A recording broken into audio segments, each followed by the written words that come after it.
ist soweit. Es muss hier enden. Deine stählernen Schwingen sind nun unsere letzte Hoffnung. Ein gigantischer Sturm zieht auf. Krieg und Zerstörung verschlingen unsere Welt.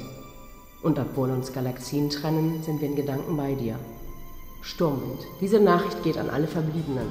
Wir warten.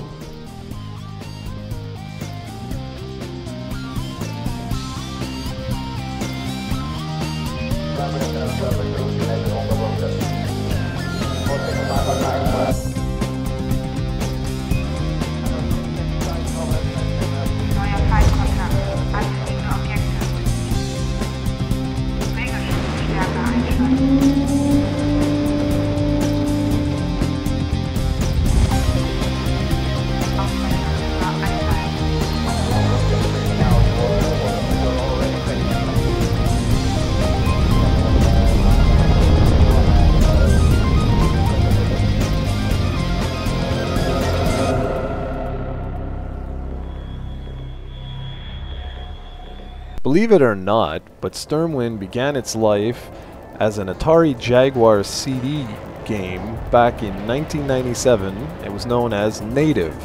From there it switched names, platforms, and was delayed countless times before actually hitting the Dreamcast earlier this year in April. Now, as you know, with most games that are in development for so long, a lot of things can happen. So ultimately, did Stormwind turn out, or is this a repeat of Duke Nukem Forever? Well, it brings me great pleasure to tell you all that no, this is not Duke Nukem Forever. This is something else entirely. Stormwind is an incredible offering from Duranic. I hope I'm pronouncing their name right. It feels like a AAA console release. Just look at the video. Honestly, this is incredible. There are hundreds of unique enemies, tons of bosses, 16 levels spread across 7 worlds. It's just mind-blowing. There's even a full motion video intro. This is one of the games where if you don't have a VGA adapter, go out and get one. I don't care if it costs 80 bucks or 100 bucks. It is well worth it for this one game alone. Stormwind features wonderful gameplay, and it's kind of unique. At the start of the game, you have access to all 3 weapon types. One is Light Blitz, one is Nordwest, and one is Rudel. You can switch between the weapons on the fly, and it's actually required as each one has its strengths and weaknesses against different situations. When a weapon container drops, you can fire at it to cycle between an additional 1,000 points, L, N, or R power-ups. Power-ups take on the form of a drone. Players can collect 2 of these per weapon type. Weapons can also be fired behind your craft, and so can the drone, so you can alternate back and forth, and in fact you're going to have to, given the different situations that arise. There's also a charge shot and bombs which wipe out everything on the screen, as you'd expect. Now, weapons act like your health meter. Even if you max out all your weapons, as soon as you get hit, whatever weapon you had equipped is automatically destroyed. You also have to be careful when using the charge shot, because if you hold it down for too long, it will overheat and explode, causing you to lose said weapon. Lose all 3 weapons and you lose a life. Thankfully, you can fix your broken weapons by finding the corresponding power-up from the weapon container. Not only do you have to constantly be switching your weapons for strategic gameplay, like using the Light Blitz underwater because it's the strongest there, but you also have to be mindful of which power-up you grab.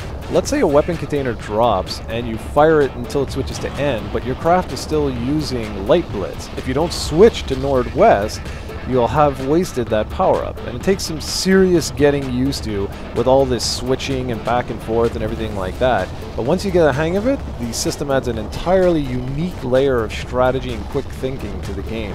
There are 2 distinct gameplay modes in the game, normal and arcade. Normal mode features all 16 levels and your progress is saved once you finish one. This also unlocks a sort of level select, which is great for newbies as you can continuously replay whatever stage is giving you a problem. The arcade mode features 6 levels, but progress doesn't save and there are no continues. This mode is for the hardcore only.